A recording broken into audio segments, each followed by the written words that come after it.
छत्तीसगढ़ के मुख्यमंत्री भूपेश बघेल ने कहा है कि उनकी सरकार नंबर 1 आने के लिए नहीं बल्कि छत्तीसगढ़ महतारी को सजाने और संवारने के लिए काम कर रही है। मुख्यमंत्री भूपेश बघेल ने कहा कि सरकार ने छत्तीसगढ़ के बेटे बेटियों को शिक्षा, स्वास्थ्य और रोजगार देने के लिए काम किया है। यही कारण है कि आज अगर राज्य का नागरिक कुछ ना करे, केवल गोबर बीने, तो भी वह उससे 2 रुपए प्रति किलो के हिसाब से बेच सकता है। मुख्यमंत्री गुरुवार को जामुल में आम सभा को संबोधित कर रहे थे।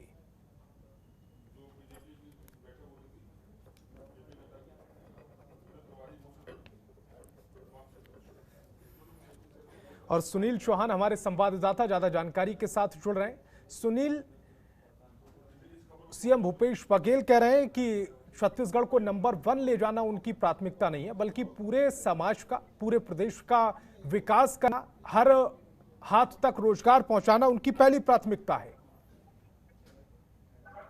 जी संतोष, आपको बता दूं कि इसी बात को गंभीरता से लेते हुए सीएम भूपेश बघेल लगातार प्रदेश में विकास की गंगा बहा रहे हैं और इसी कड़ी में आज दुर्ग जिले में करीबन 177 करोड़ का जो विकास कार्यों का लोकार्पण कर रहे हैं और भूमि पूजन कर रहे हैं। ये उसी के एक परिणति देखा जा सकता है।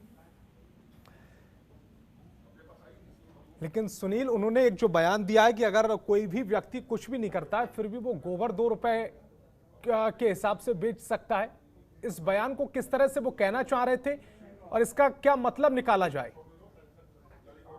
आपको बता दूं कि जो छत्तीसगढ़ सरकार की जो नरवा गोबा बाड़ी जो योजना है वो प्रदेश में बड़ी। जी, आपकी आवाज मुझ तक पहुंच पा रही। जी, तो आपको बता दूं कि जो छत्तीसगढ़ प्रदेश की नरवा गोबा बाड़ी जो योजना है वो प्रदेश में तीव्र गति से चल रही है और भूपेश बघेल इस योजना को पूरी तरह से क्रियान्वयन करने के लिए अनवरत लगे हुए हैं। जी,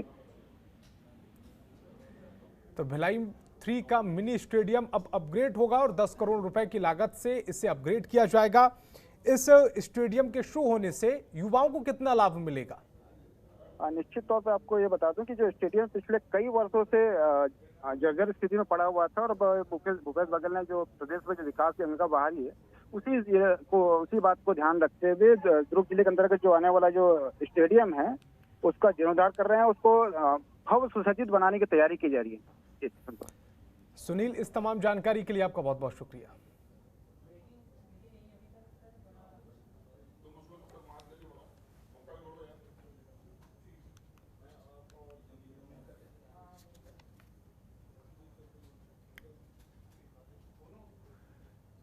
तो भिलाई 3 में एक स्टेडियम को अपग्रेड किया जा रहा है। 10 करोड़ की लागत से इस स्टेडियम को अपग्रेड किया जाएगा। छत्तीसगढ़ के मुख्यमंत्री भूपेश बघेल ने कहा है कि छत्तीसगढ़ को नंबर 1 बनाना उनकी प्राथमिकता नहीं है, बल्कि हर व्यक्ति का विकास करना उनकी प्राथमिकता है। हर शख्स के हाथों तक रोजगार पहुंचाना उनकी प्राथमिकता है और इसी प्राथमिकता के तहत लगातार सरकार काम कर रही है, ऐसा दावा किया है उन्होंने कहा है कि अगर कोई शख्स गोबर भी बेचेगा तो उस गोबर से भी मुनाफा कमाया जा सकता है। और छत्तीसगढ़ के सीएम भूपेश बघेल को राष्ट्रपति रामनाथ कोविंद के हाथों स्वच्छ का यह पुरस्कार उन्हें छत्तीसगढ़ को भारत के स्वच्छतम राज्यों की श्रेणी में रखने की वजह से मिलेगा। आजादी की 75वीं साल के मौके पर 20 नवंबर को नई दिल्ली के भवन में आयोजित स्वच्छ अमृत महोत्सव में राष्ट्रपति रामनाथ कोविंद ये पुरस्कार भूपेश बघेल को सौंपेंगे। छत्तीसगढ़ राज्य ने स्वच्छता के क्षेत्र में देश के स्वच्छतम राज्यों के अपने दर्जे को बरकरार रखते हुए सर्वश्रेष्ठ प्रदर्शन किया है। छत्तीसगढ़ को न सिर्फ राज्य के रूप में बल्कि यहाँ के 61% शहरी निकायों को भी उत्कृष्ट प्रदर्शन के लिए पुरस्कृत किया जाएगा। छत्तीसगढ़ ऐसा राज्य होगा जिसके सबसे ज्यादा निकाय पुरस्कृत किए जा रहे हैं। छत्तीसगढ़ लगातार तीसरी बार स्वच्छता में नंबर 1 रहा है।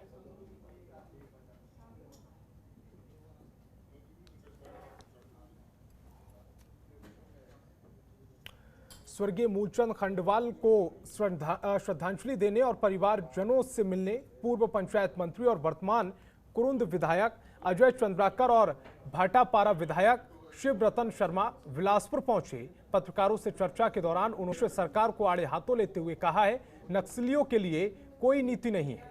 पूर्व मंत्री अजय चंद्राकर ने भूपेश बघेल पर तंज कसते हुए कहा है कि वो एटीएम सरकार के मुख्यमंत्री हैं।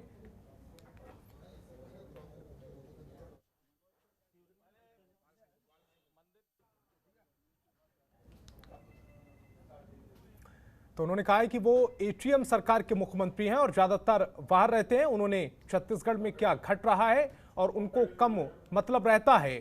धान खरीदी पर भी सरकार की कार्यप्रणाली पर सवाल उठाए गए। उन्होंने कहा है कि धान खरीदी भूपेश सरकार के लिए भ्रष्टाचार करने का उत्सव है। इस दौरान उन्होंने बीजेपी कार्यकाल में हुए विकास के विषय में भी बताया।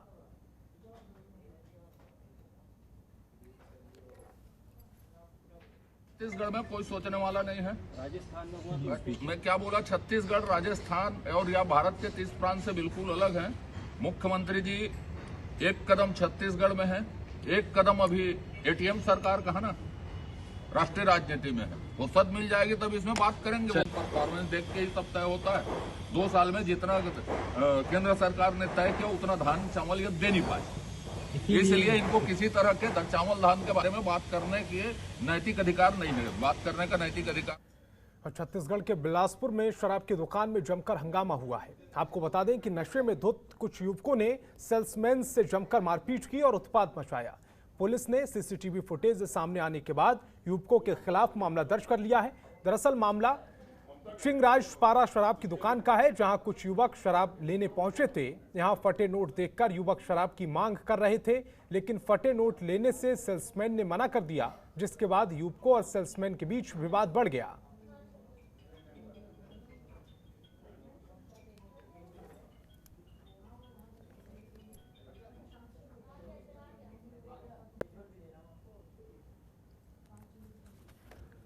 तो ये तस्वीरें हम आपको दिखा रहे हैं।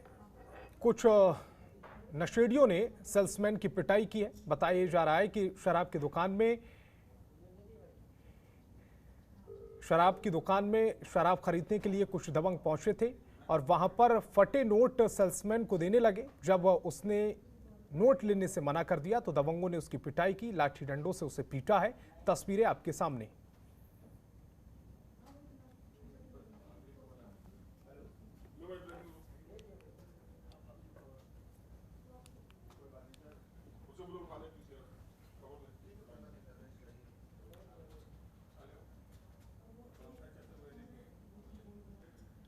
और इसी बीच दिल्ली से बड़ी खबर मिल रही है। बीजेपी अध्यक्ष जेपी नड्डा की अहम बैठक खत्म हो गई है। यूपी चुनाव पर जेपी नड्डा ने यह बैठक बुलाई थी। बैठक के बाद स्वतंत्र देव सिंह का बयान सामने आया है। बैठक में चुनावी रणनीति पर चर्चा हुई है। चुनाव से पहले बीजेपी ने यूपी में बूथ प्रभारी बनाए। जेपी नड्डा गोरखपुर कानपुर क्षेत्र के प्रभारी बनाए गए हैं। काशी अवध क्षेत्र के प्रभारी बने हैं राजनाथ सिंह। पश्चिमी क्षेत्र के प्रभारी खुद गृह मंत्री अमित शाह बने हैं। तो पश्चिमी क्षेत्र के प्रभारी गृह मंत्री अमित शाह बनाए गए हैं। काशी अवध क्षेत्र के प्रभारी राजनाथ सिंह को बनाया गया है।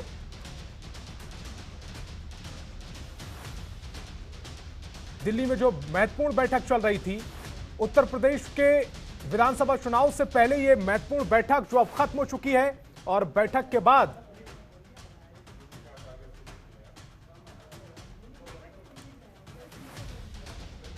ममता चतुर्वेदी मेरी सहयोगी ज्यादा जानकारी के साथ फोन लाइन पर जुड़ रही है। ममता, बेहद महत्वपूर्ण बैठक खत्म और प्रभारी बना दिए गए हैं। काशी अवध क्षेत्र के प्रभारी राजनाथ सिंह, पश्चिमी क्षेत्र के प्रभारी गृह मंत्री अमित शाह।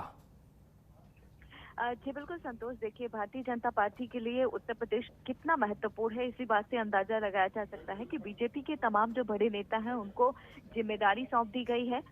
तमाम चुनावी रणनीति को देखते हुए स्वतंत्र देव सिंह भारतीय जनता पार्टी के प्रदेश अध्यक्ष ने कहा मीटिंग खत्म होने के बाद कि किस तरीके से प्रधानमंत्री की जो रैली उत्तर प्रदेश में होने वाली है वो कितना महत्वपूर्ण है, उसको लेकर तमाम रणनीति यहाँ पर बनाई गई। इसके अलावा गृह मंत्री अमित शाह, रक्षा मंत्री राजनाथ सिंह और भारतीय जनता पार्टी के राष्ट्रीय अध्यक्ष के भी कई कार्यक्रमों को लेकर चर्चा की गई है। इसके अलावा यहाँ पर बूथ अध्यक्षों की भी क्षेत्रवार प्रभारी भी नियुक्त किए गए हैं, जिसमें गोरखपुर कानपुर का जिम्मेदारी खुद जेपी नड्डा संभालेंगे और इसके अलावा काशी और अवध की अगर बात करें तो रक्षा मंत्री राजनाथ सिंह देखेंगे। और वहीं दूसरी ओर अगर ब्रिज और पश्चिम क्षेत्र की बात करें तो गृह मंत्री ने खुद वहां की कमान अपने हाथों में लिया है। तो ये इसके अलावा भारतीय जनता पार्टी उत्तर प्रदेश में 4 विजय संकल्प यात्रा भी निकालेगी। अगर विजय संकल्प यात्रा की बात करें तो बताया जा रहा है कि सहारनपुर से 8 दिसंबर से शुरू होगा और तमाम जो 3 यात्राएं हैं उनका भी रूपरेखा भारतीय जनता पार्टी तैयार कर रही है। तो कहीं ना कहीं किस तरीके से चुनावी रणनीति होगी भारतीय जनता पार्टी की, उसको लेकर एक बड़ी बैठक की गई और इस बैठक में खुद बीजेपी के राष्ट्रीय अध्यक्ष जेपी नड्डा मौजूद थे, संगठन महामंत्री बीएल संतोष, चुनाव के जो प्रभारी बनाए गए हैं धर्मेंद्र प्रधान वो इस बैठक में मौजूद थे, राज्य के प्रभारी राधा मोहन सिंह, प्रदेश अध्यक्ष संगठन मंत्री सुनील बंसल समेत तमाम बड़े नेता इस बैठक में शामिल थे। और आगे प्रधानमंत्री की रैली को लेकर किस तरीके से रणनीति बनानी है भारतीय जनता पार्टी को, उसको लेकर इस बैठक में चर्चा की गई और साथ ही आगे की रूपरेखा क्या कुछ होने वाली है उसको लेकर भी मंथन किया गया। जिस तरह से उत्तर प्रदेश में बड़े शहरों को उतारा गया है तो ये साफ हो जाता है कि उत्तर प्रदेश बीजेपी के लिए कितना महत्वपूर्ण है। और बीजेपी ये भी जानती है ममता कि अगर दिल्ली की सत्ता पर तीसरी बार नरेंद्र मोदी सरकार को काबिज होना है तो फिर उत्तर प्रदेश फतेह करना सबसे ज्यादा जरूरी होगा। ममता, आप मेरे साथ जुड़ी, आपका बहुत बहुत शुक्रिया।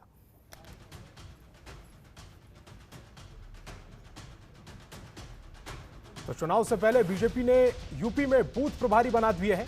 पश्चिमी क्षेत्र के प्रभारी गृह मंत्री अमित शाह को बनाया गया है।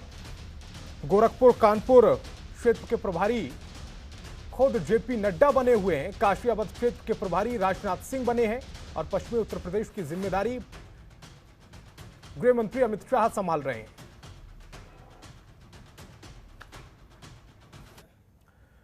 तो इस बुलेटिन में फिलहाल इतना ही। आप देखते रहिए जनतंत्र TV.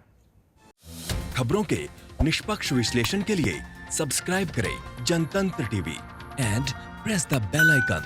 Never miss any update.